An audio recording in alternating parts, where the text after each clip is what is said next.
this is my portable power station, and yan, naka-plug siya ngayon sa power source. Tapos i-try kong i-on ang AC. That's the AC. I'll try to turn it on. And then this one, kasi nakasaksak. No, it's not. I'll try to turn this one on as well. Nothing. Yan, wala na ring light, hindi na rin nag-on. Pati yung dito, hindi na rin gumagana. Yan. Kanina I was trying, nag-iilaw pa siya dito, meron pa siyang 100%, umiilaw pa yung ano niya dito. Ngayon, wala na talaga. And then I will try to unplug it.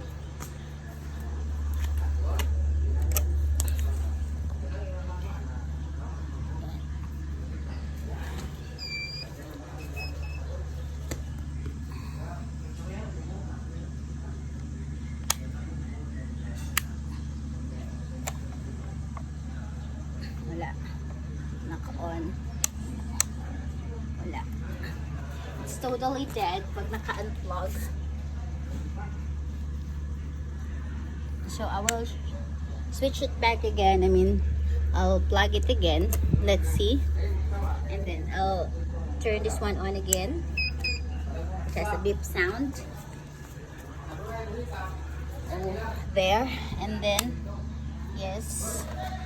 And this one, yes, it lights up. And this one, yan, naka-on siya ulit. Pero, pag i-unplug ko naman siya, it says 100%. Pero, pag i-unplug ko na naman siya, it's not gonna work again. Okay, I'll try to unplug it. I've charged this last night for 5 hours. And then, kanina, nag-charge na ako ulit. So, I think naka 2 hours charging na ako for this morning. And then, I will try to switch it off.